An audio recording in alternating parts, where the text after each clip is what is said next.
Good morning, students. Today we are going to start third lesson of Unit 2 from the book Beehive. That is a poem titled Wind. So first of all of you are supposed to take out your Beehive books and open page number 30. Keep your books in front of you. This poem is written originally in Tamil by Subramania Bharti and it is translated into English by A.K. Ramanujan.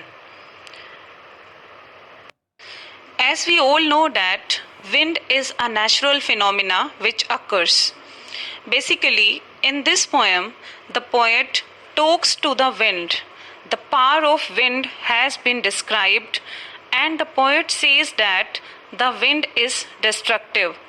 The poet has linked the destructive power of wind to the adversities of life, to all the problems and challenges we face in life. The poem says that the weak people break down, but the strong people emerge out more strongly. Whenever we have a challenge or adversity in life, the strong people face it powerfully and strongly. They overcome the adversity, but those who are weak, they become weaker and they fail in their life. The poet gives us an important message through this poem. He says that we should be mentally as well as physically strong in order to face the problems or hardships of life. We should be determined enough to face the challenges of life. We should never give up. We should actually make these challenges as our friends. Let's start the poem now. Wind, come softly. Don't break the shutters of the windows. Don't scatter the papers. Don't throw down the books on the shelf. There, look what you did. You threw them all down. You tore the pages of the books. You brought rain again. You are very clever at poking fun at weaklings. Poking fun means making fun, and weaklings means people who are not strong physically.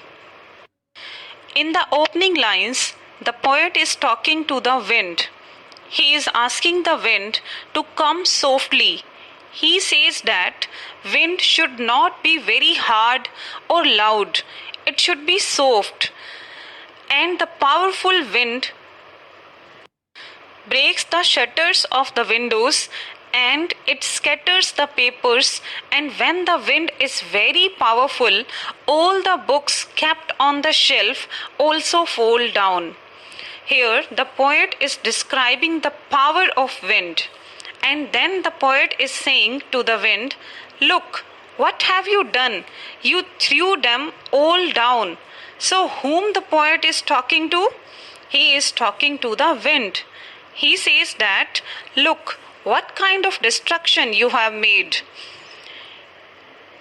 You were so strong that you have torn all the pages of the books, and you were so strong that you have brought rain also along with you.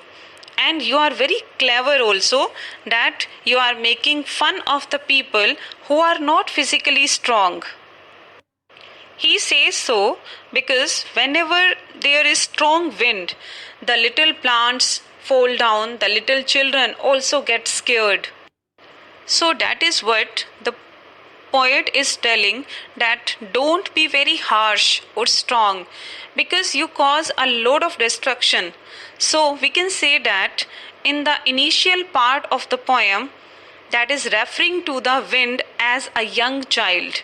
He says that you should come out softly just as a small child. And in later part he says that the wind comes out as a young child who usually is very naughty and full of energy, violence and destruction. Frail crumbling houses, crumbling doors, crumbling rafters, crumbling wood, crumbling bodies, crumbling lives, crumbling hearts. Here this word crumbling is being repeated so many times. Crumbling means falling or to cause something to break. Now, what is the meaning of rafter? Rafter means a sloping beam which supports the roof of a building. So, the poet is saying when the wind is very strong, very powerful, it leads to the breakage of everything. Houses which are weak fall down, doors which are weak fall down, the beams which support the building fall down, wooden structure, bodies of people fall, animals, lives, hearts. So he is saying that everything crumbles. Everything that is weak reacts by falling down. The wind goad winnows and crushes them all. Winnows means to blow grain free of chaff, separate grain from husk by blowing on it. Here at page number 31, you can see two women are winnowing wheat. They are separating wheat from chaff. This process is called winnowing. Now, how it is linked to the poem over here?